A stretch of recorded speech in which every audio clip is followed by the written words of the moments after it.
Yeah, there we go. Hopefully we got the audio issues all taken care of. Happy Monday to you. My name is Joe Raineri. It is WTF Sports TV. It is the Monday Rundown, and want to thank you guys so very much for stopping by and hanging with us, and certainly I hope that you can hear us now. Want to thank the Big Bear 2922 telling us how they just simply could not hear us, and I do appreciate that. You know, technology is a wonderful thing as we try to iron all of that crap out as we move along here. But yes, you guys certainly hit us up here in the messages.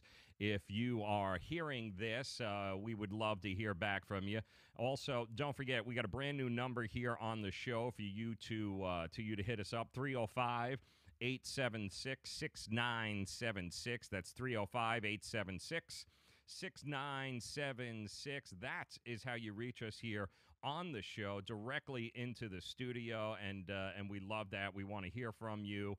We want to get your thoughts on what you think happened over the weekend, some of the winners and losers from your perspective. We would love to hear from you. Again, that's 305 876 6976. Now, you might not have been able to hear us there to begin with, but I can tell you this right now. In the front, we had a little bit of fun talking about some of the winners that we had from this past weekend, and we had a whole bunch. Again, Khalil Mack was a winner in the first half of the game last night. Aaron Rodgers, a winner in the second half of the game last night. Aaron Rodgers was better on one leg than he was on both legs in the first half in last night's game. Ryan Fitzpatrick throwing for just 417 yards, looking like he turned the clock back and making the Saints defense look like they had no idea what they were doing, mostly because the Saints defense had no idea what they were doing. It was pitiful, and those that had the Saints as a fantasy defense yesterday have been cursing them out over the last 24 hours, trying to figure out what in the hell was that at home, you know, in the Superdome, in the Mercedes-Benz Dome there in New Orleans, a home game, and you got your ass handed to you by a 35-year-old journeyman quarterback on his 20th team. He just torched you. Not only him, by the way, another big winner besides Ryan Fitzpatrick has to be Deshaun Jackson, who was owned in less than 1% of all FanDuel and DraftKings lineups yesterday. I don't even think there is, how many of you even knew Deshaun Jackson was still playing in the NFL, much less you would even consider him to throw him on a FanDuel or DraftKings lineup? It was crazy last night to know that those two guys there, who combine, I think, are 88 years old, that being Ryan Fitzpatrick and Deshaun Jackson, just destroyed the Saints defense there, who, let us not forget, the Saints defense last year was much improved. They were about 15th in the league against passing last year. They were much improved from the year before. But, man, you want to talk about taking a huge step backwards. That's exactly what they did yesterday against Ryan Fitzpatrick and the boys. Kirk Cousins also looked amazing yesterday. Congratulations to Kirk Cousins, who won his first game in a Minnesota Vikings uniform. Started off the game unreal, 20 of 28 to start off the game, and then he disappeared in the fourth, allowing the San Francisco 49ers a chance to come back in that game. But Stephon Diggs, just throwing dimes to Stephon Diggs, did that early and often. Again, 20 of 28 for 244 and 2 touchdowns by the second quarter. He was on fire. That, of course, being Kirk Cousins in his first opportunity in a Minnesota Vikings uniform. Favorite target, Adam Thielen, 12 targets yesterday in that game. He went for $102 with 6 receptions. And that offensive line, keep this in mind, too, with the Vikings. That offensive line, pretty damn beat up. All right, the offensive line, not great with the Minnesota Vikings. Kirk Cousins was under pressure a lot yesterday, but it's amazing what happens when you give a quarterback like Kirk Cousins, even without a great offensive line, but you give him enough weapons to use. Yeah, that's going to be very, very interesting to watch that team, who was a very trendy early on. Minnesota Vikings, future pick in Vegas. A lot of people jumping all over the Minnesota Vikings as that team that is going to win the Super Bowl. I think some guys got them in double digits, 11 or 12 to 1 to win the Super Bowl early on. So it'll be interesting to see. We know that defense is very, very good. Big question mark was, what was Dalvin Cook going to look like coming back after blowing his knee out last year? And the answer is we still don't know, because he wasn't great on the ground yesterday. In fact, Dalvin Cook was anything but good rushing the football yesterday. Don't know how much of that is because the offensive line is atrocious. Don't know how much of that is because of his injury to his knee, but I do know they had to bring in Latavius Murray late in the game. And keep this in mind, fantasy owners of Dalvin Cook.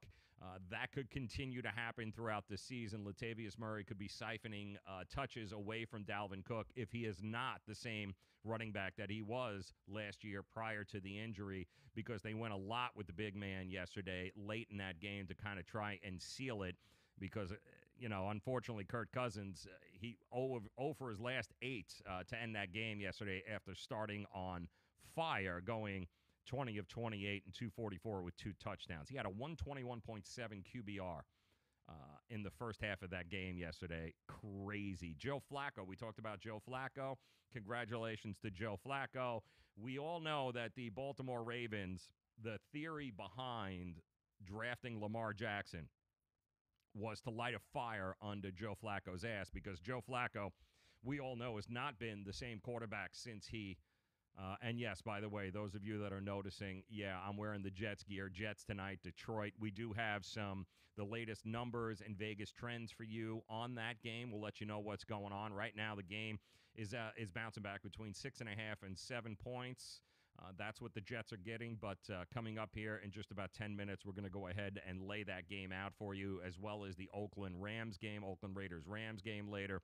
We'll tell you some interesting things going on betting-wise in that game. We'll tell you what you need to know. But Joe Flacco, the theory behind Lamar Jackson getting drafted was they wanted to light a fire under Joe Flacco's ass, who has disappeared ultimately once he won the Super Bowl and he got the big money contract. And Joe Flacco, kudos to Joe Flacco yesterday. Now, the Bills are not a great defense. They're not a great team. We know they're actually a fucking awful team, pardon the French. The Bills are going to be vying for the first pick in the draft next year. Not a good team at all.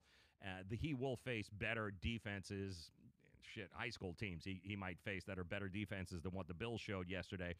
But the bottom line is he looks motivated. He looks like the Joe Flacco of that Super Bowl year, where he's got some targets now. He's got a running game. He's got an offensive line. That defense of the Ravens, this is a very undervalued, and I told you guys this to start the year.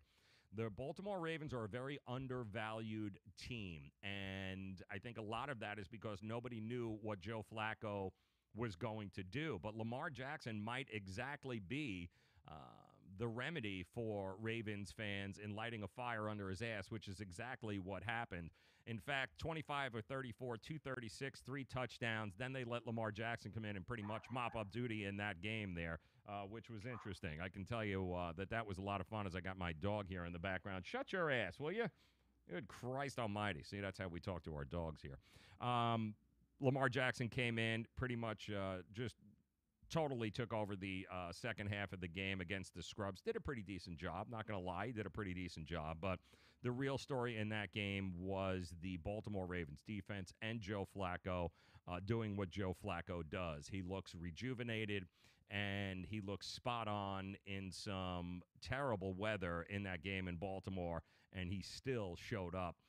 So congratulations. I know Ravens fans are very, very excited about what's going on there. And the Chiefs, Chief fans should be very interested into what they saw yesterday. Patrick Mahomes, they should be very excited. Mahomes is the real deal. You want to talk about weapons? That offense of the Kansas City Chiefs is off the hook. They are going to be putting up points in bunches this year. Tyreek Hill was crazy. Sammy Watkins, Travis Kelce. They even the running back situation where they kept going back and forth from Spencer Ware to Hunt, and it was very, very interesting. This kid, Patrick Mahomes. A lot of people said, don't know a lot about him. He seems to be a little reckless, and a lot of people weren't sure whether or not getting rid of Alex Smith was the right thing to do. Well, I can tell you it was definitely the right thing to do because, wow, oh, wow, oh, wow, this kid can throw the ball. And by the way, looked like he's been doing this for 10 years in the league. Very calm, very cool, very collected. The red zone offense was ridiculous yesterday. Now, keep in mind the Chargers defense, a little banged up. Actually, very, very banged up, but still on the road. First game for this kid, and man, oh man, that offense in the red zone. And I hope Atlanta Falcon fans, Steve Sarkisian was watching what the Kansas City Chiefs were doing in the red zone and actually takes a page from their book and shows you what it's like to be able to be in the red zone and actually score some points, because they were off the hook yesterday, and I anticipate there's going to be a whole lot of people that are going to be jumping on just about every fantasy person they can get from the Kansas City Chiefs, because they're going to score points in bunches. So those were some of the winners from yesterday. We want to welcome those of you in who are just joining us. We are WTF Sports TV. We are the newest and latest and most fun sports digital channel on the internet, across the web here, broadcasting live on all the platforms, including, let's see what we got here, Periscope, Twitter, YouTube, Facebook Live, going live across the board there. So we welcome you in. If you're just found us or if you're just joined us, we would appreciate the subs. Let everyone know about us.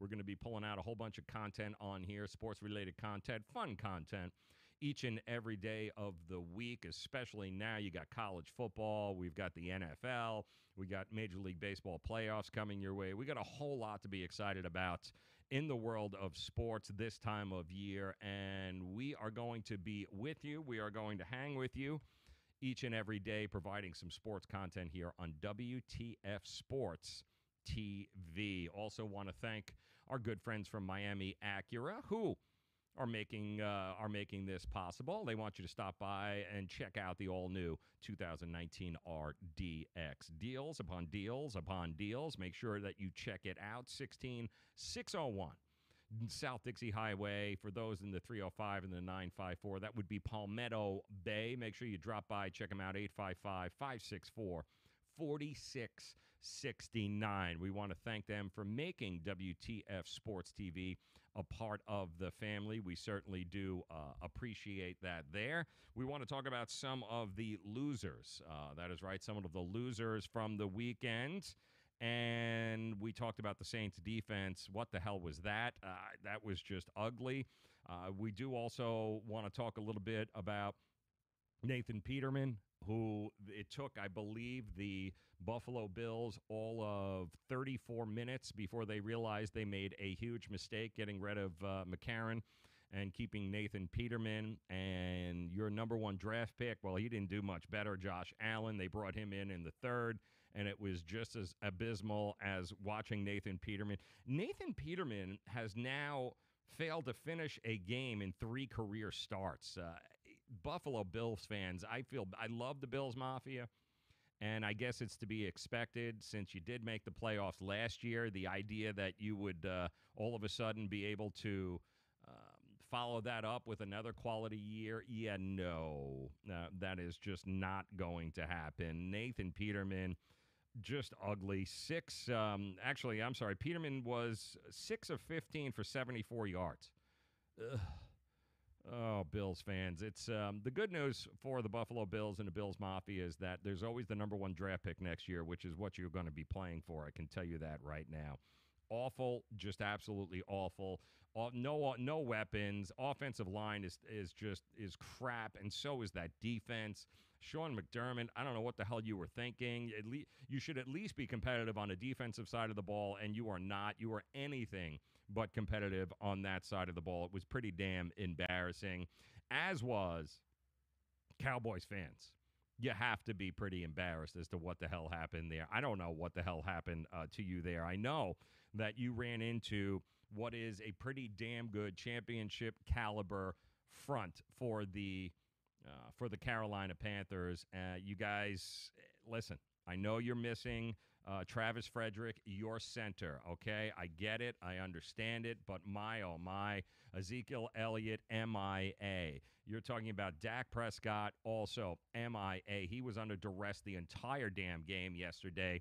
But you can't tell me that simply because you don't have a center or your starting center was shelved, that is it. Like, you're just not going to be able to be competitive for the rest of the year. That if that's your issue, and you're going to tell me that if by not having Travis Frederick, if that's going to be the storyline this week, that we have to hurry up and get Travis Frederick in before our offense can be competitive, you've got issues, Cowboys. You've got a lot of issues. And Dez Bryant was having a field day yesterday on Twitter. He's pretty much begging to go to play for just about anybody. I think he wants to go play for – he's begging to go play for the Chiefs or for the Patriots, I believe. He wants in. He wants into the league, and he had no problem ripping apart his former team, talking about just how terrible they were yesterday. I mean, this is what he posted there on Twitter, talking about, I'd rather go somewhere I can showcase my skills for real. If I line up next to Gronk, Hogan, Edelman, I'm for sure getting a one-on-one matchup. I mean, he is just – also, I'm sorry, the Washington Redskins was the other team that he was begging to go play for yesterday on Twitter. And he was shaking his head, man. He was shaking his head, as were all of the Cowboy Nation there yesterday, watching that game going, we've got to be better than this. But the reality is you're not better than that. You're not even close to being anything like that, which is a shame because you're just not competitive, and that sucks. You should be competitive, and you're not, especially with Ezekiel Elliott and maybe that offensive line. I don't know. Maybe that offensive line was overvalued or maybe undervalued when it came to this team. But, what is the team going to look like without Dez Bryant and without Jason Witten? Well, here's your answer. You had a chance to see it yesterday, and it wasn't good. So they were another one of the big losers, as were the Arizona Cardinals. What in the hell was that in the Arizona Cardinals yesterday? New coach, same busted offense. Steve Wilkes, by the way, that's the coach's name. I had to look it up 3 times yesterday because I couldn't remember who the hell this guy was. I appreciate the effort from the defense on the defensive side there, the Cardinals, but they did have 2 turnovers, and they didn't convert a 3rd down until the final possession of the game. That is the Washington Redskins were 1 of 8. Arizona, the defense, I impressed, to say the least, not from the standpoint where you're going to be dominant, but at least you're going to be competitive, in which the Buffalo Bills defense wasn't. But the Arizona offense only had 213 yards of total offense. Sam Bradford was just atrocious, absolutely atrocious. 20 of 34 for a $153 and an interception. David Johnson, you would think, in his first action since blowing out his what do you have, broken wrist? Or, he had a broken wrist in last year's season opener. Only 67 yards, and 37 of that were on the ground. Cardinals, going to be a tough team to watch this year. Josh Rosen era may very well start sooner rather than later in Arizona Cardinal land, and I know there's a bunch of them hoping that it would. And also, we talked about the Saints just being terrible. The Saints defense is, you don't even all you have to do is don't give up more than 30 points, okay? This is a team where they will average 35 to 40 points a game, that being, of course, Drew Brees and the New Orleans Saints offense, Alvin Kamara. This is a team that is going to put up points. So you don't even have to be shut down, okay? You can give up an average of 28 to 30 points, and you're still going to win 10 games in the NFL. But you can't be giving up 48.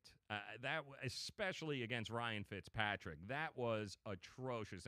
And for a team that many people have been telling us is a Super Bowl contender, has Super Bowl aspirations, you sucked. I mean, you were just absolutely terrible, as were the NFL yesterday. And maybe this was the biggest problem that I had yesterday, was watching what is now considered a penalty and roughing the quarterback. Have you guys checked this out yesterday? I mean, this was Myles Garrett, who had an unbelievable game for the Cleveland Browns. And congratulations, Brown. You didn't lose, but then again, you didn't win either. But this is, I don't know what's going on anymore. It's going to drive me absolutely crazy to have to continue to watch the NFL and people get flagged on the NFL for carrying their weight onto a quarterback when they tackle him. I don't know what these guys are supposed to do. I really don't. I'm not sure how the guys are supposed to, these NFL athletes are supposed to at the last second, just all of a sudden turn down and not put their weight or somehow shut it off when they're a half a step away from the quarterback. I just don't know how they're going to do that or how the NFL expects them to do that when we've got plays like this happening yesterday. Look at that. Okay, now this was a penalty. All right, that was a penalty. As was a penalty yesterday too. Yeah, that was also a penalty. And I just don't know what we're supposed to do. Ryan Fitzpatrick. I think it's actually on look at this. 92. That's a penalty now. I mean, all of these are penalties, including, guess who the first person to get thrown out in the game was? And, okay. And there he goes, getting tossed out. What a shock. The Cincinnati Bengals had a defensive player thrown out of the game. But I don't know what these penalties, I don't know what it is. I don't know how you're supposed to tackle a quarterback. If this is what we're going to do, you might as well just throw a red jersey on the guy and play two-hand touch. I'm just telling you right now, you might as well play two-hand touch if those are going to be penalties, because I don't know what you're supposed to do. What are these guys supposed to do when they're going after what is Myles Garrett supposed to do here? I don't know. Like, what is he supposed to do? What are they supposed to do when you're going after the quarterback? Just stop. Yeah, it's ridiculous. I mean, this is what these guys have been taught to do their entire lives, their entire football careers. And now the NFL is just sitting there expecting them to be able to toss that to a side and kind of two-hand touch him, and it just doesn't work like that. It's unrealistic to think. Now, some they go out of their way, and this all started last year because of Aaron Rodgers getting smoked by the Minnesota defense there, and they didn't want that to happen again, so you can thank Aaron Rodgers for this new wave and rash of penalties against quarterbacks. It's all his fault because he got that broken collarbone last year. But if this is what we're going to get all year long with the quarterbacks, then simply just put red jerseys on them and let everyone go, you know what, don't touch them. Just don't touch them, because that, to me, is going to be a travesty, an absolute travesty there. So that was another big loser. I got to me, huge loss for the NFL and for the fan base to be able to have to deal with that on an everyday basis. Kind of pissed me off, to tell you the truth. All right, coming up next, we're going to go ahead and give you the latest on what's happening. Jets, Lions, they are going to be doing battle tonight, as is the Los Angeles Rams and the Oakland Raiders. We're going to tell you what's happening in Vegas, the latest line movement on that, and we will do that coming up here in just about 3.5 minutes, I believe. We'll do that. It's coming up next, WTF Sports TV. I'm Joe Raineri, and it is the Monday Rundown.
Here we go. Welcome in the Monday Rundown. My name is Joe Raineri. Welcome into WTF SPORTS TV. If you are new here to the channel, if you've just found us or whatever English word would work there, you welcome in and happy Monday. Thanks for making us a part of your day. We are a sports content machine. What we're looking to do here on WTF Sports TV is provide you with some very entertaining and very informative sports personalities and sports content, and we look to do that each and every day. So sub if you haven't done it, we'd certainly appreciate it, and we're broadcasting across all three platforms. We've got Periscope and Twitter working together right now. We're on YouTube, going live, and of course on Facebook Live, and we welcome you in. Thanks for making us a part of your day. And do want to let you know, also, we have a phone number. That is correct. We have an absolute phone number here that you can reach us on the show, 305-876-6976.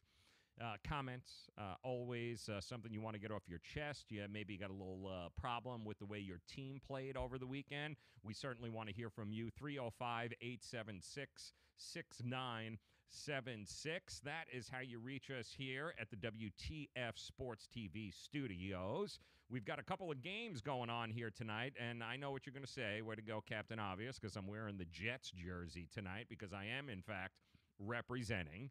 And, yes, I'm very excited about this game tonight because I do have a 17 parlay that is still in play, and I've got 5 of the games in the bag already. I've got 2 more tonight. I've got the Jets and Lions, and I've also got the Rams and the Raiders tonight. And before I tell you who I have on this 7-team parlay, it was a teaser, by the way, so I'm getting a whole lot of points on both of these games, and I'll tell you who in just a second. But exciting stuff. Exciting stuff here on a Monday as we are recapping what we witnessed over the weekend. And before I get to these games, let me just say this about what happened on Saturday when it came to Serena Williams and the crybaby that she is and the people who are trying to defend her actions as if there is something right about what she did and how she acted on Saturday on the court. This is not the first time Serena has blown a gasket and had a meltdown of that kind of, to that proportion on that stage. She has done it before.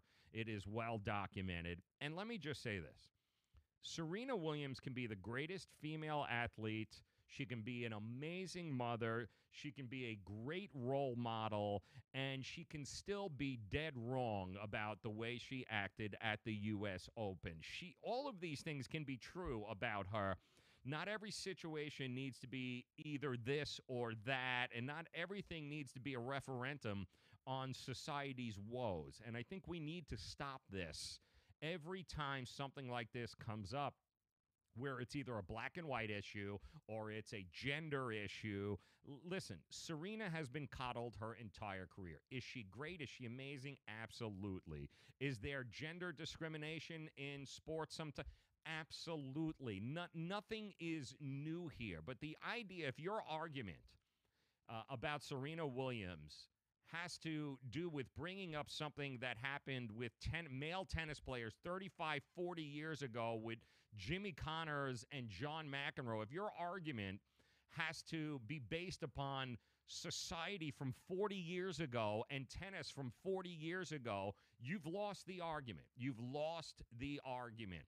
Serena can be a lot of things. She can still be the greatest female athlete ever, the greatest female tennis player ever. She can be a great mom, a great role model. She can be all of these things and still have acted like a damn child when she was getting her ass handed to her by the same girl who handed her her ass back in March. All right? This is not the first time she lost to this girl, who, by the way, I feel terrible for her because she was the one really that had to deal with the wrath of the crowd continuing to coddle Serena here and to back her up, and totally took the moment away from this girl who should have had it. I know we keep hearing about this Ramos, the line judge there, and how terrible he was, but this guy is considered one of the best umpires in the game. Okay? He's considered one of the best in tennis, and I'm sorry. He was absolutely correct in assessing her for smashing the racket. He's done that before for men players. He's absolutely done that. He was also exercising consistency. I thought he was exercising a lot of consistency with his treatment of Serena. She was getting dominated. She lost her shit, okay, and he called her out. So I don't know with all of this where he had it in for her. This guy is considered one of the best in the game.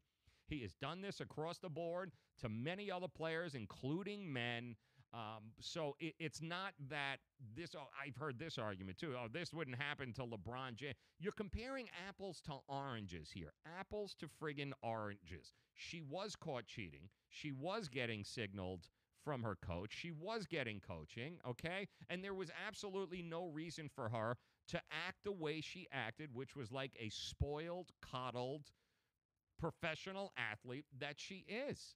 And I'm sorry, man. I mean, this was Serena yesterday, okay, or Saturday, talking about or demanding how she would rather lose than to cheat. And meanwhile, we already know because her coach told us, yeah, I was coaching her from the stands, and she's saying she wasn't getting any coaching, and her coach has already said, yeah, I was coaching her from the stands. And then she drops this. Rather lose, she says. Yeah, that was, she said she'd rather lose. Actually, let me put that back in there because that wasn't nearly enough that I wanted it to be there. There you go. Carlos Ramos in the chair. If he gives me a thumbs up, he's telling me to come on. We don't have any code, and I know you don't know that, and I understand why you may have thought that was coaching, but I'm telling you it's not. I don't cheat to win. I'd rather lose. I'm just letting you know. Oh, shut your ass. You did too cheat. Yeah, it's exactly what you did. You cheated. Your coach said he was giving you signals from the stands, okay? And then you went on this whole tirade. You made it about gender equality and sex. Oh, gee, just shut your ass already. You got beat, and you got beat handily by the same person that whooped your ass back in March. Why don't you just sometimes admit, I'm 37 years old. I am not 22 anymore, okay? Father Time kicks everybody's ass, all right? To turn around and do this at the U.S. Open is shameful. I thought Serena embarrassed herself, and I thought she embarrassed women's tennis as a whole. For calling you a thief. Okay. And that's not right. This is not fair. This has happened to me too many times. This is not fair. This is not fair. But to give me a point to lose a game for what we're saying, that is not fair. I mean, it's really not. Yeah. She called me. Right. But you know how many other men do things Here that she are. goes. I don't Here it do is. much worse. Got to be about the men. This is not fair. Yeah, not There's fair. a lot of men out here that have said a lot of things, and because they're men, that doesn't happen. I can't even watch it anymore. It drives me absolutely crazy. How about instead of making it about everybody else, about gender, inequality and sexism and how he had it, how about you sucked and you lost your cool like you've done in the past on this very stage, okay? We've seen it before with you. You have a history of berating umpires, okay? Not the first time that you've actually lost a point in a match. Why don't you just own up to it that, yes, I was caught, and instead of leaving it alone, after you were warned, you couldn't let it go, and you continued to go back against the umpire, and you know what? He took a game away from you. Serves your ass right. And all you people making excuses for Serena Williams, you're the problem, okay? You are the problem there. Instead of just admitting that she was wrong and she acted like a damn crybaby, she turned this into some sort of political statement, which is the furthest thing from the reality of what happened here. This guy Ramos, one of the best umpires in the game, is considered one of the most consistent and best umpires in the game, warned her. She did not listen to the warning, and she went ahead and caused herself a point and a game in this particular match. And it doesn't really make a difference whether he would have taken the point or not. She was losing this match. She was ultimately going to lose the U.S. Open, and congratulations to Asuna.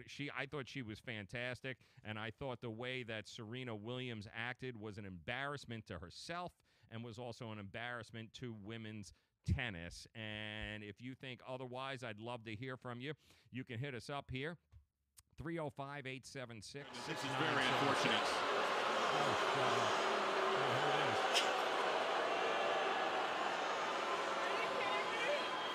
Are you kidding me? As I said, you're a thief. Because you stole a point from me. But I'm not a cheater. Yeah, you are. But I told you to apologize to me. You are a cheater. This is out. Excuse me, I need the referee. Serena's asking for the referee. Osaka was ready to serve at 4-3. And that poor girl, Osaka, too, man. That poor girl, 20 years old, just beat her idol, kicked her ass for the second time, by the way. And then she had to deal with that and the crowd booing her. And that poor girl had to apologize after the match because she said she felt like it was terrible and that she's sorry. Hey, you don't have to apologize for kicking Serena Williams' ass. You don't. You should never have to apologize for being a champion. And that's ultimately what the fans and what the media and everybody made this girl feel like she had to do was to apologize, and it's a total bag of shit. Serena, you were wrong. You acted like a spoiled, pompous, professional athlete. Instead of losing with grace, you made it about something had nothing to do with you being a mother, had nothing to do with you teaching your what are you teaching your one-year-old daughter or son or whatever the situation is there? What are you teaching them at one? You teaching them what? To be a crybaby, to be a sore loser? What are you teaching them exactly?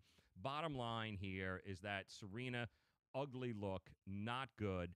I don't want to hear about arguments about men's tennis from 35, 40 years ago. Do not bring up John McEnroe in this situation.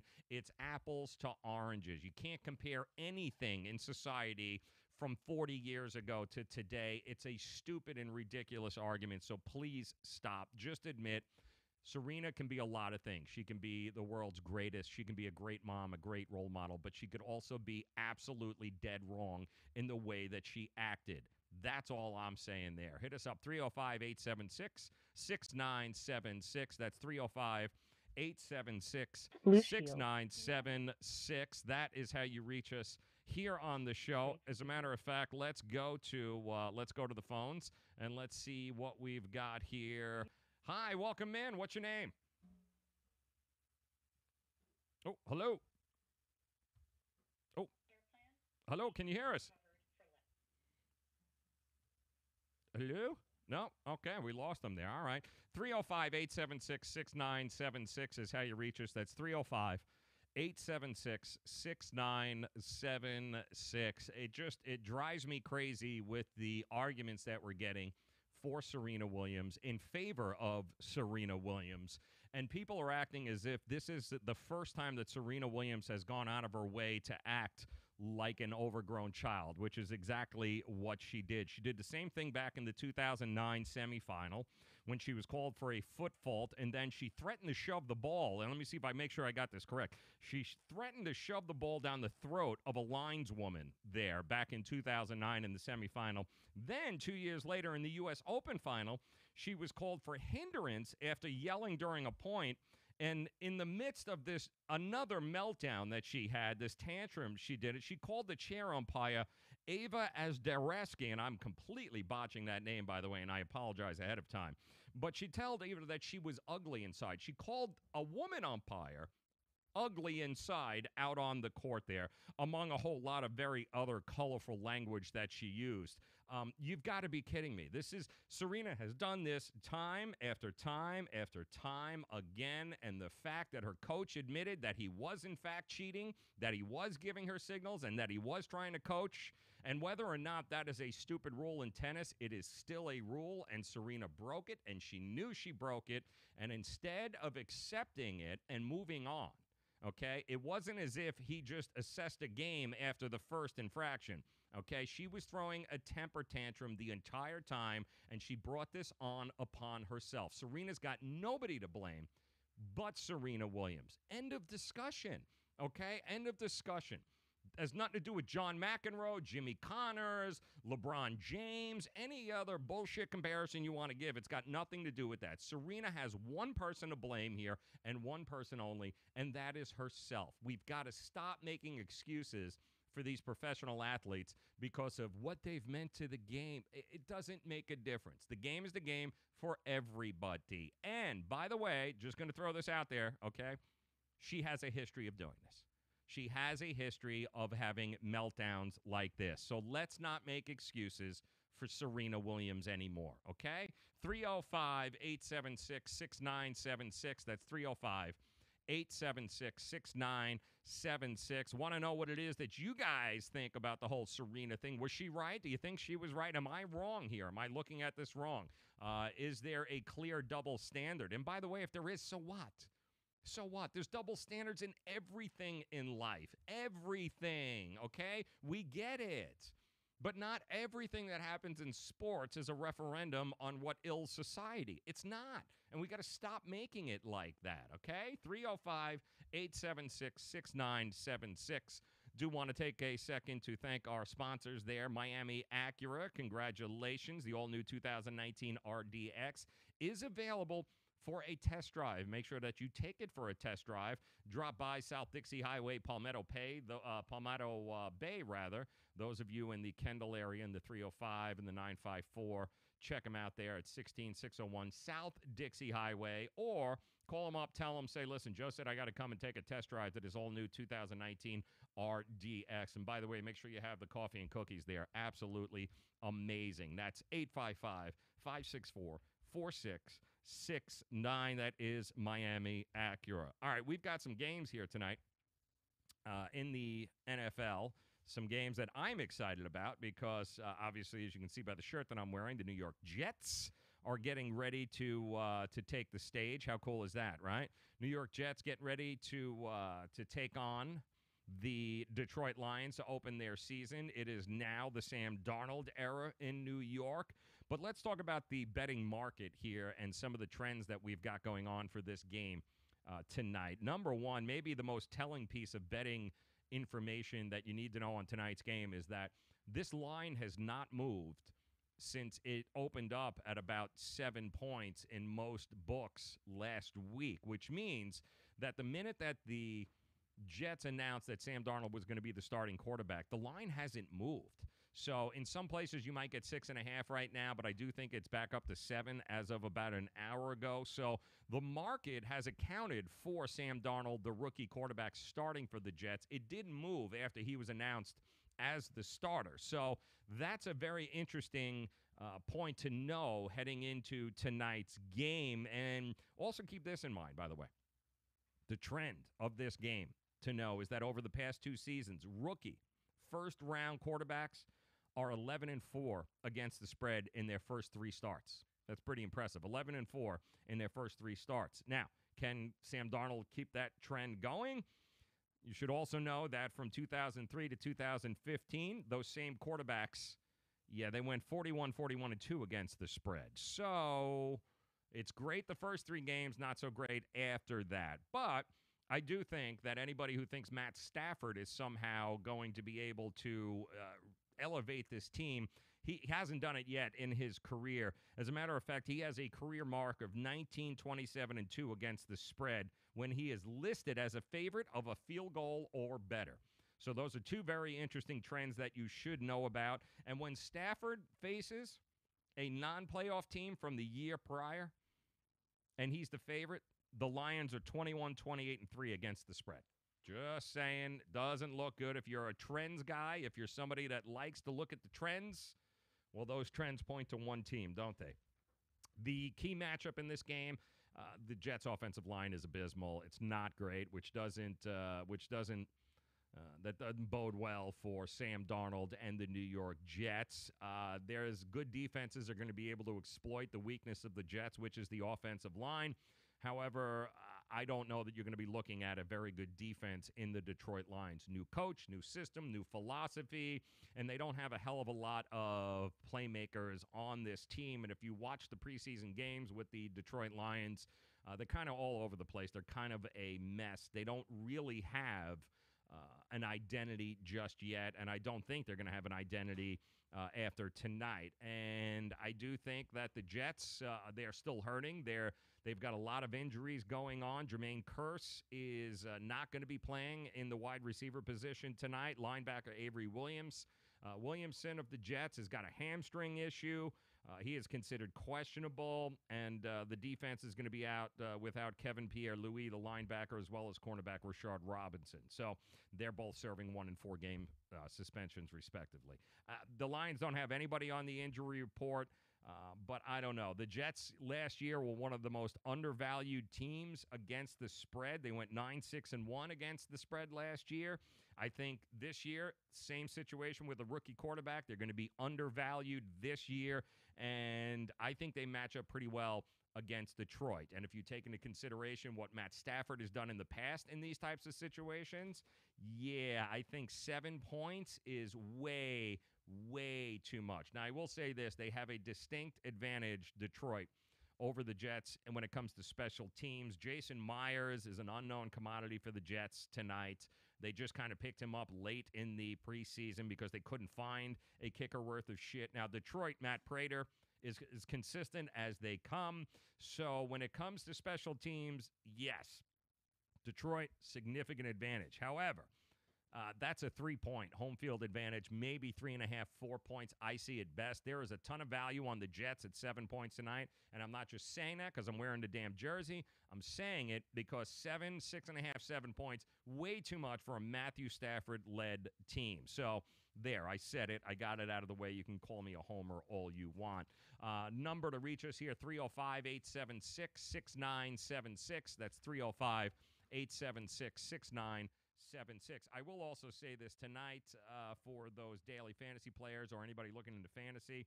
Golden Tate, I think, draws the best matchup tonight against Buster Skrine, who was ranked, I think, Pro Football Focus's number 85 quarterback in coverage last season. Now, Jets fans hope that Buster Skrine improves this year, but in the slot position, I think Golden Tate makes a hell of a lot more sense on a full PPR site like DraftKings, given that he sees such a high volume and a large amount of complete passes, usually during the game. He averaged about 6 last year. So Golden Tate is definitely the play tonight if you're going to be looking at DraftKings or FanDuel. Now, having said that, I told you guys, I've got a teaser working right now. I got a 7-team teaser working right now.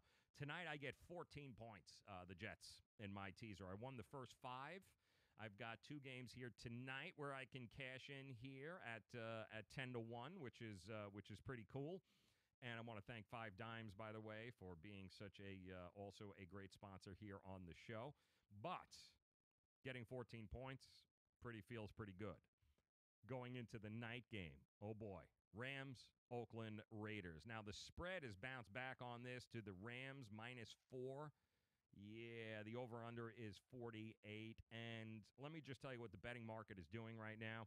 They're not buying John Gruden's plan to make the Raiders somehow turn back time and become 1999, Oakland Raiders. You got 77% of the bets and 74% of the dollars are laying the points with the Rams. And right now it's at -4, 4.5. It's bouncing back and forth. Now, I am going to be very interested to see if we get closer to game time, if that starts ticking up 4.5, 5, maybe 5.5.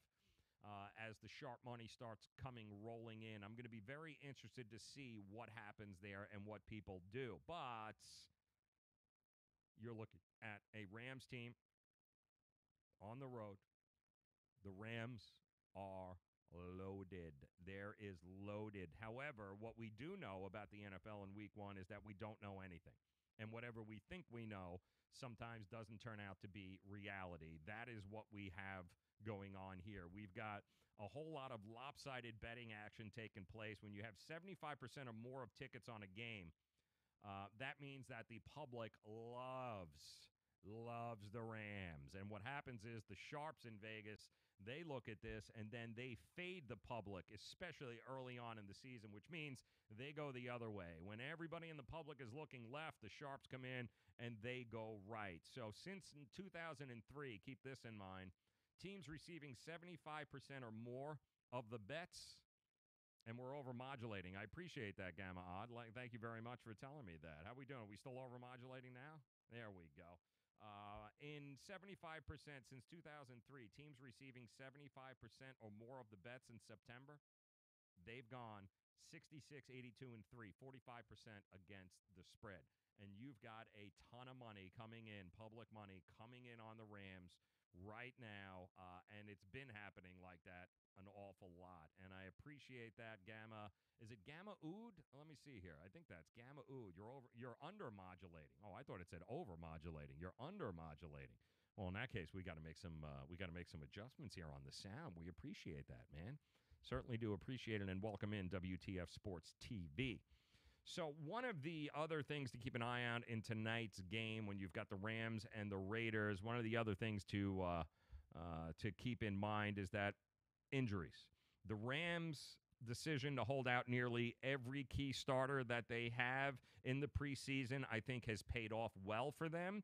They don't have, outside of the tight end Gerald Everett, who's got a shoulder issue, and outside linebacker Dominique Easley, he's got a knee issue. Everybody else who's a playmaker on his team seems to be healthy and ready to rock and roll. Defensive tackle, we know the beast, Aaron McDonald, finally received his much-deserved contract extension. It'll remain to be seen whether or not the team will keep him on a pitch count and see if they maybe pull him back a little bit tonight. They did that in the last preseason game after his training camp last year when he held out of training camp. Also, they kind of put him on a pitch count and they kind of held him out there. I don't know. Other than Donald Penn and the Raiders, I think maybe their kicker, Eddie Pinheiro, who's got a groin issue, that might be their biggest worries. And Donald Penn at right tackle, that's a big worry for Raider fans in that offensive line. That is definitely a big issue there. Todd Gurley in daily fantasy, huge play, and he is rather expensive, but he's worth it, I think, as they head into this game. I do think you're going to see an awful lot of Todd Gurley. He averaged 22.9 touches per game and 1.12 points per touch in PPR leagues last season. So, again, if you're going to be jumping into DraftKings tonight in a PPR situation, yeah, he going to be good, especially now that Khalil Mack plays for the Chicago Bears and he's not on the Raiders' defensive front there. I think pay the money, put Todd Gurley into your lineup here tonight, and I think you will be paid for it. I think it's also going to be good to go. I have no faith in Gruden or his ability to be able to transform Derek Carr into some sort of, Tom Brady or the next coming. I just don't see that. The defense finished 29th in Football Outsiders statistics last year. I think they're going to be even worse without Khalil Mack in there. So even at the 4 points, even at 4.5 points, I'm still laying the points, and I am taking the Rams. I don't see any feasible way outside of the trend, knowing that when you have this kind of lopsided betting action, when you go into a season where 75% or more of the tickets on a game since 2003 are coming in on one team, that means the public loves them. Yeah, especially in September, those teams have gone 66, 82, and 3, 45% against the spread. Outside of that statistic and that trend, everything else points to just an unbelievable night for the Rams. Now, in my teaser, I had told you, as I'm getting ready to pile up, I'm getting 14 with the Jets tonight. Jets getting 14. And then in this game, I'm actually getting 2.5. The Rams are getting 2.5 on my 7-team teaser. I got 5 in the books. I need the Jets not to lose by more than 14.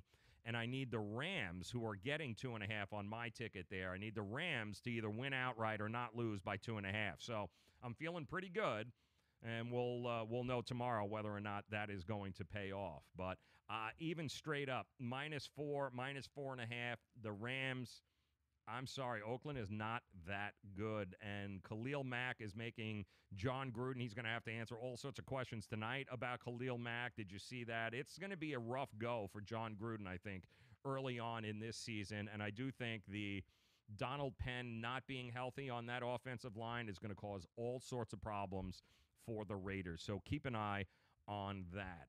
All right, that about does it here for this edition of the Monday Roundup, and I want to thank all of you for stopping by. Again, if you're just joining us here, WTF Sports TV, it will be your go-to. That is right, your go-to sports digital platform. We're creating nothing but great content here on this channel for you. We're broadcasting across all 3 platforms. We're going to have Twitter and Periscope going on. We've got YouTube Live and Gamma Odd. Welcome in. Also, Big Bear 2922. We want to appreciate you stopping by here today. You rule. Yes, yes, yes. We appreciate it. I love the logo, by the way, Big Bear. Appreciate that, man.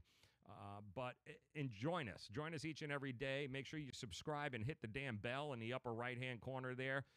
That'll notify you every time that we go live with one of the shows on the WTF TV Sports Network. And we've got a lot of fun stuff going on here on this channel. It's going to be great. So much going on in the world of sports, especially coming up. You got NFL, you got college, and I didn't even get into the Herm Edwards situation, and I'll do that a little bit later on tonight on this afternoon's broadcast. And we are going to be talking about Herm Edwards and how all the naysayers with Herm Edwards who have pretty much just destroyed him. And I've been hearing for, a couple of months ever since he was announced as the Arizona State head coach, I was told that Herm Edwards can't coach, and that Herm Edwards, who hasn't coached in 10 years and now he's 64 years old, is out of touch, and how these kids will never play for him, and yada, yada, yada. Yeah, he's 2-0. And he also beat a Michigan State team who is considered a top 20 team in this country and a program that many look up to. Yeah, as a matter of fact, he has more wins against Michigan State than John Harbaugh does. Just saying. Just Jim Harbaugh, rather. Just throwing that out there for you. So we will touch base on him later this afternoon. 4 o'clock, we'll be back with you here talking about all the latest when it comes to tonight's game, the Jets versus the Lions, also the Rams taking on the Oakland Raiders. So make sure you subscribe if you haven't done so, and then come back and join us this afternoon. We've got 4 p.m. We'll come back live to you if we can ever find Jordan Garnett, who I think buried a hole in his backyard after yesterday's Dallas Cowboys game. If we can ever find him, maybe we'll be able to get him on at some particular point as well. So it'll be a fun day, but make sure you subscribe. And thank you so very much for making us a part of your day. On behalf of Miami Acura, we want to thank you guys for joining us here on the Monday Rundown. I'm Joe Raineri. We'll see you later this afternoon, 4 o'clock here across all of the WTF Sports TV platforms. Have a great day.